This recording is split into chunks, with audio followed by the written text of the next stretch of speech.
सिर झुकाइए। नमो हरिहंतारंबुरे।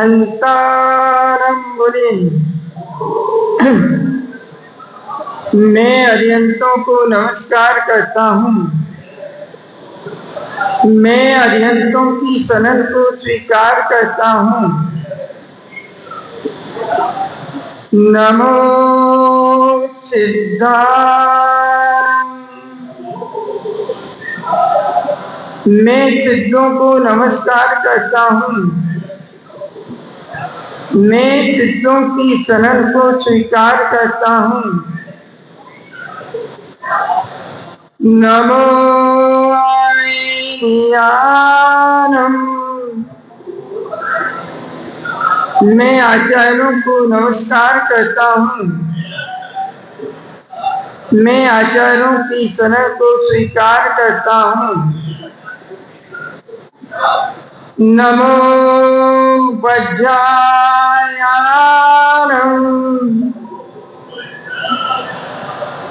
मैं उपाध्यायों को नमस्कार करता हूँ। मैं उपाध्यायों की शरण को स्वीकार करता हूँ। नमो लोये शब्दचाऊढम्। मैं लोक के सर्व साधुओं को नमस्कार करता हूँ। मैं साधुओं की शरण को स्वीकार करता हूँ। देवादिदेव आदिनाथ भगवान की। देवादिदेव श्री पार्श्वनाथ भगवान की। देवादिदेव श्री वर्धमान भगवान महावीर स्वामी की। आचार्य बुद्धो विद्यासागर जी महाराज की। उनके गुरु महाराज की। आचार्य श्री समय सागर जी महाराज की। नापक समय पूज्य अभय सागर जी महाराज की। उत्तम संयम धर्म की। उत्तम संयम धर्म की। उत्तम संयम धर्म की।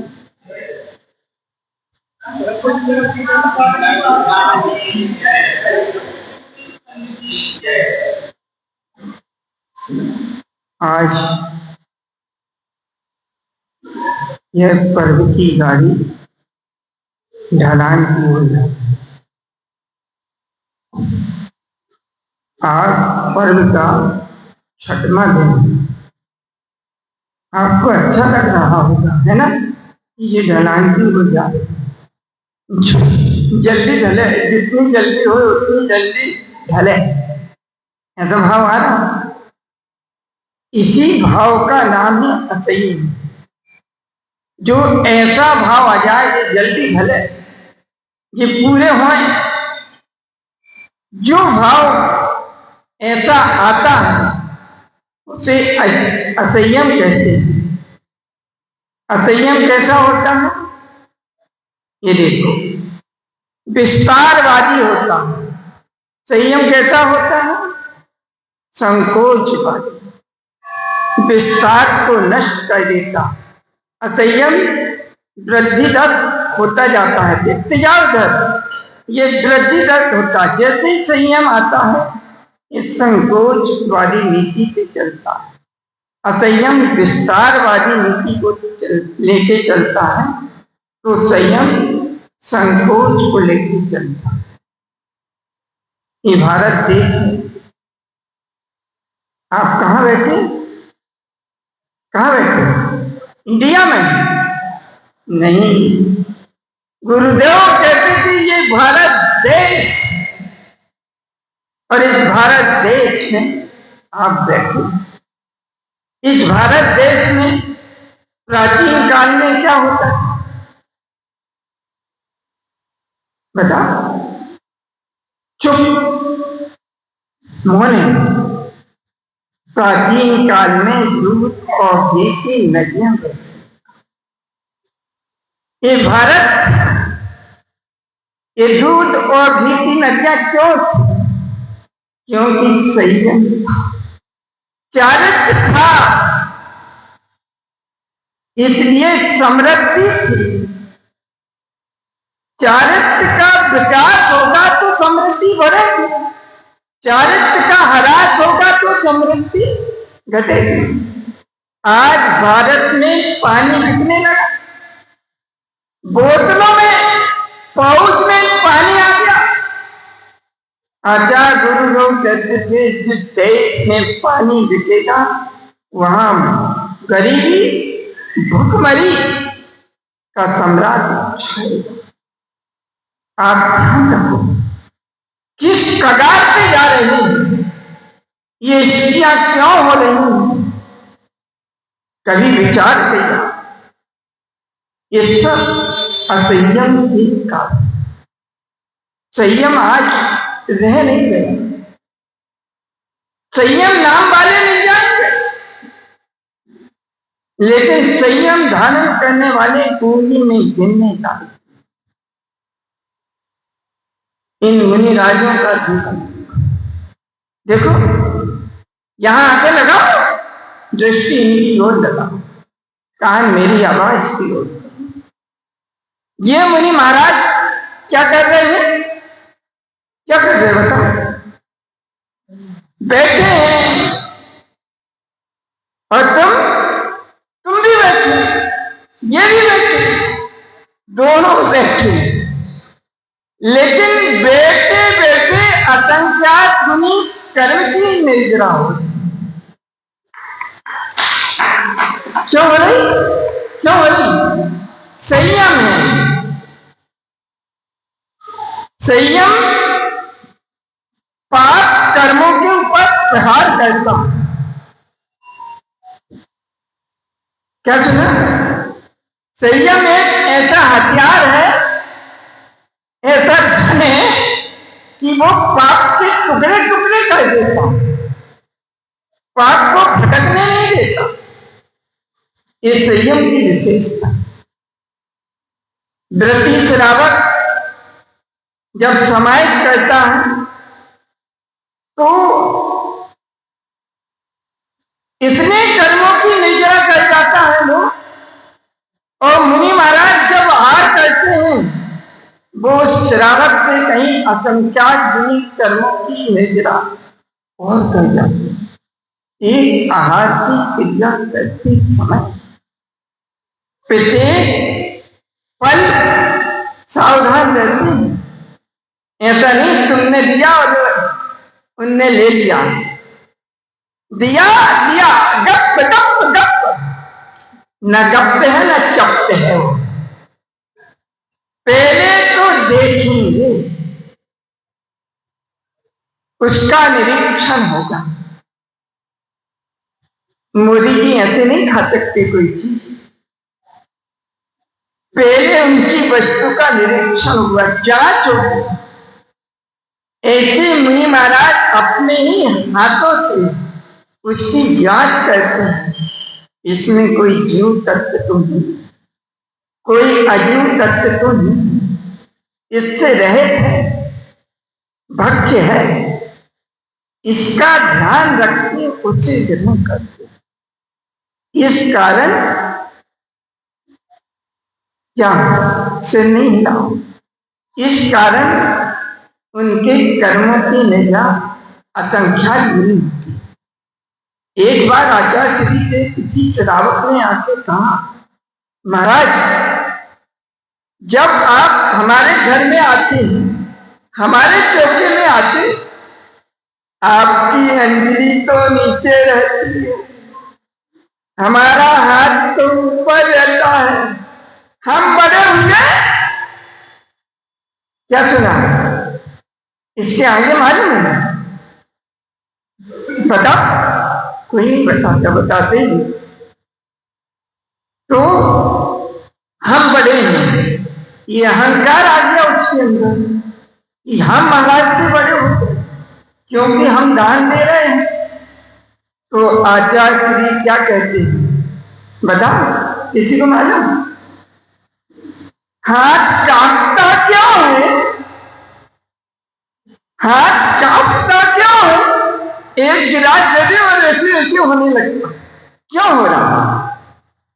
आप समझो, ये बहुत बड़ा रहस्य।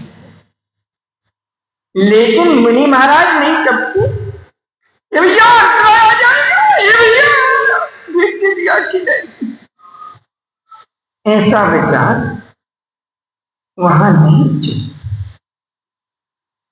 आ रहा, कुछ समझ में आ रहा। कितना लंबा जीवन व्यक्ति का संयम में बीत जाता है। मैं 30 वर्ष घर में रहा। कितने वर्ष? भगवान महादेव की 30 वर्ष, 30 वर्ष के बाद दीक्षित हुई। मतलब मुझे 30 वर्ष के बाद अकल आई, उसके पहले अकल नहीं थी। असंयम मतलब अकल नहीं है, बुद्धि नहीं है। संयम मतलब बुद्धि का विकास हो जाना, चारित्र की ओर कदम आ जाना, मतलब बुद्धि आ गई है इस बालक में, इस युवक में।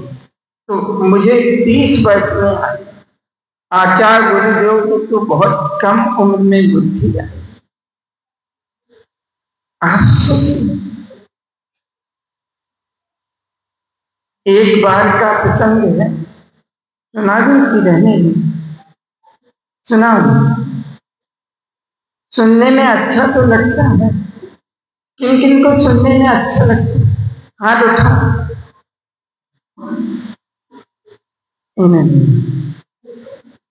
उनको नहीं, दीदी को नहीं।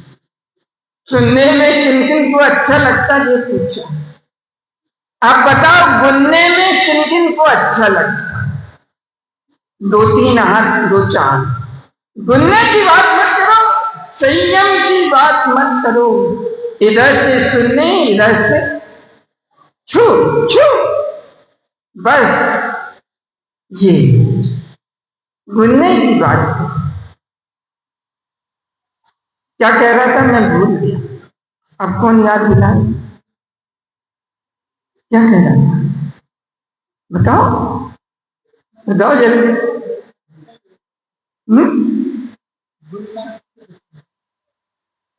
भूल गए सब।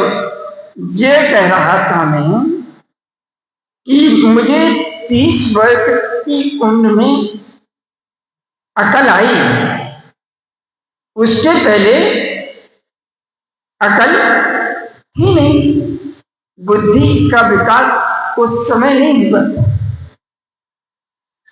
30 वर्ष में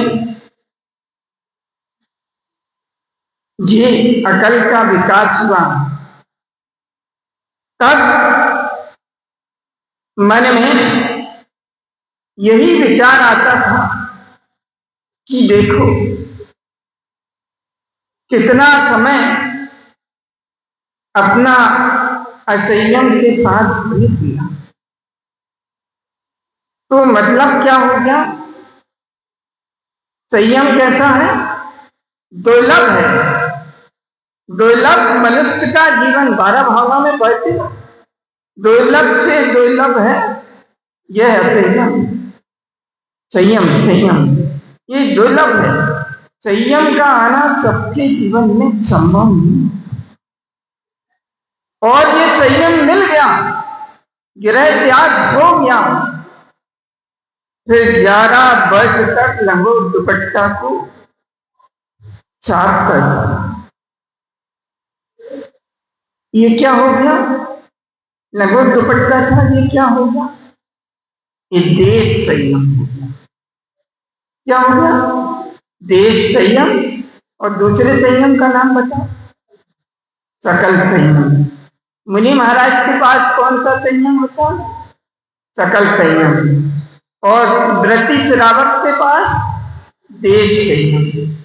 2 प्रकार के संयम होते हैं जीवन में, एक सकल संयम और एक देश संयम।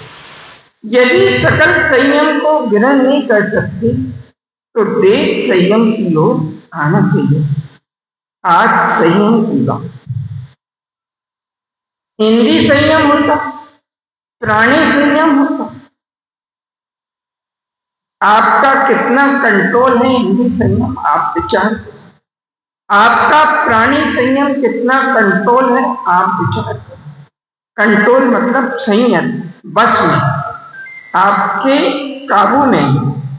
आप सबके हाथ में घड़ी है नहीं, उनके हाथ में घड़ी है। बाकी तो सब मोबाइल वाले, जिन जिनके हाथ में घड़ी है अपने हाथ की घड़ी देखो, घड़ी देखो कितना बैलेंस बना के वो कांटे चलते, कितने बैलेंस समय पे समय बताते। ऐसे संयम हमें बैलेंस मय बनाता। ये फूल देखते, ये फूल देखते, खुशबू आ रही, खुशबू आ रही। कागज के फूल से कभी खुशबू आ नहीं सकती, सच्चे असूलों से खुशबू आती। झूठे असूलों से खुशबू नहीं आती। संयम एक सच्चा असूल है। मुनि महाराज के पास आते ही ऐसा लगता सब छोड़, सब छोड़, जग माया है, जग धोखा है। और जैसे ही घर की ओर गमन करते, सब हमारा, सब हमारा। बैराग तो आता है, शमशान जाने से जैसे बैराग आता है, मुर्दा जलाने के बाद बैराग समाप्त हो जाता है। ऐसे मुनि महाराज के दर्शन करने से ये बहुत उत्तम अपने अंदर भी होते थे। मुनि महाराज के पास जाते थे, घर आते थे तो मुनि महाराज की याद आती थी। महाराज के पास चलो, महाराज के पास चलो। एक आचार्य महाराज थे, उनका नाम आचार्य सन्मति सागर, मासो उपासी थी। उनका जबलपुर में सन 79 में चतुर्मास हुआ। उस समय मैंने शुद्ध जल का त्याग किया, सुनाई नहीं दिया, शुद्ध जल का त्याग किया। उस समय फर्स्ट ईयर में था और सन 80 में संभव सागर आचार्य जो सम्मेद कर प्रयोग धाम में रहते, उनका चतुर्मास हुआ तो रात में खाने का, अन्न खाने का त्याग कर दिया, क्योंकि जबलपुर में फलाहारी चलती, वो भी असंयम है, छल है। रात्रि भोजन का त्याग मतलब चारों प्रकार के आहार करते। कान में ठट्टा लगो, हम तो निकाल देना, अच्छे ध्यान से सुनना। रात्रि भोजन का त्याग मतलब चारों प्रकार के आहार का त्याग। रात्रि अन्न का त्याग मतलब अन्न का त्याग, बाकी खाने पीने। हमारा आहार कितनी श्रेणी में विभाजित है, कोई जानता क्या? कोई जानता हो तो हाथ उठा। 3-4 प्रकार के आहार होते, 3 होते। एक खाद्य होता है, जो खाने पीने की चीजें होती, लड्डू, पेड़ा, रोटी, पूरी, सब्जी, जो कुछ भी, ये खाद्य होता है। दूसरा पेय होता है, पीने वाले पदार्थ। तीसरा लेह होता है, लेह में चाटने वाले पदार्थ, चाटने वाले आइसक्रीम, रबड़ी है ना, चटनी, ये चाटने वाले पदार्थ। और चौथा होता है स्वाद, लौंग, इलायची, सौंफ, सुपारी। इन 4 श्रेणियों में हमारा आहार विभाजित होता है। यदि भैया 3 प्रकार के आहार का भी त्याग कर दो, पेट से काम चला लो, संयम की बात है। इसलिए कह रहा हूं, मार मार के मुल्ला नहीं बनाऊंगा, ये ध्यान रखना। केवल बताऊंगा कि ये मार्ग है। 4 प्रकार के आहार समझ में आ गए ना, याद रखना। कभी भूलना नहीं। हमारे जीवन में 4 प्रकार के आहार का त्याग होता है और 3 प्रकार के आहार का त्याग करके पेट भी रख लें तो हम कोई व्याकुल नहीं होंगे, क्योंकि दूध को संपूर्ण आहार में गिना है, पानी को नहीं, जल को नहीं, संपूर्ण आहार में गिना है। इसलिए आज संयम का दिन है। कम से कम इतना भी हो जाए, जिन लोगों का सामर्थ्य है कि जब तक यहाँ चतुर्मास चल रहा 3 प्रकार के आहार का त्याग हो सकता, हाथ उठा लो। कितने लोग 3 प्रकार के जो पहले से करे वो नहीं, वे चश्मा वाली वे उठे हैं, महिला मंडल वे उठे, जिनका त्याग वो नहीं, जिनका त्याग नहीं है, एक दिन जीरो अब कोई नहीं बनेगा हीरो। आप समझ लो, त्याग के माध्यम से, संयम के माध्यम से हीरो बना आता है। समय हो रहा है, एक छोटी सी बात को बता के इसे समाप्त करनी है कि आचार्यों ने एक बहुत बड़ा सूत्र दिया, व्रत समिति गुप्ति रूपम। पूरी गाथा नहीं बोलेंगे, केवल इतनी ही जरूरत है। व्रत का मतलब क्या होता है? पापों से निवृत्ति का मार्ग। एक भी व्रत आ गया तो उस रूप पाप से बच गए। और समिति का नाम सावधानी। मुनि महाराज हमेशा समिति के साथ चलते, देखते चलना क्या है? एरिया समिति। देख के खाना नहीं मालूम, समिति का नाम है। मल मूत्र का क्षेपण करना कौन सी समिति? हाँ, वो महिला मंडल को मालूम। इस प्रकार समिति गुप्ती रक्षा का कवच। व्रत के लिए, समिति के लिए, उनके लिए रक्षा। जैसे खेत में बाड़ी लगा देते फसल की रक्षा के लिए, ऐसे इस प्रकार से यह आज उत्तम संयम की बात है। उत्तम संयम तो श्रावकों के पास, मुनि महाराज के पास। देश संयम श्रावक के पास मिलेगा, सकल संयम मुनिराज के पास मिलेगा।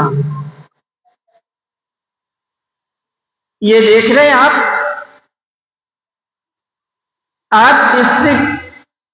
इसके बारे में क्या जानता है? कोई जानता है इसके बारे में? नहीं, बस इतने जानते। देखना यहाँ 1 2 3 4 5 6 7 8 9 10 10 धर्म को मुनि महाराज पालते। अब इधर देखना, इसके अंदर एक और है, और यहां भी एक 12 विषयों के पालक होते। हो गया। और 5 गुण पृथ्वी में होते, सबको मालूम 5 गुण। हल्का होना, मृदु होना, है ना, पसीने को, धूल को, इसको तेल को ग्रहण नहीं करना। ये 5 गुण, 5 गुण 10 धन में 12 व्रत। कहाँ रहेंगे? तुम्हारे घर में, तुम्हारे घर में। चारित्र रूपी दंड के सहारे, पृथ्वी के बारे में समझ लो। चारित्र रूपी दंड के सहारे कैसे रहेंगे? ये तो बता जाएंगे, रत्नात्रय की जोड़ी के माध्यम से। इस प्रकार मुनि महाराज के पास एक चीज है, उसका प्रतीक ये मयूर पंखी पृथ्वी है। सारी चीज प्रतीक के बारे में है इसमें। ये मुलायम है तो क्यों है? मुनि महाराज के भाव में ऐसे मृदु बने रहते, कोई पसीना तेल ग्रहण नहीं करती। ऐसे मुनि महाराज कोई विकारी तत्वों को ग्रहण नहीं करते हैं। इस प्रकार से यह उत्तम संयम धर्म की बात हमने संक्षेप से कही है। बोलो अहिंसा परमो धर्म की जय।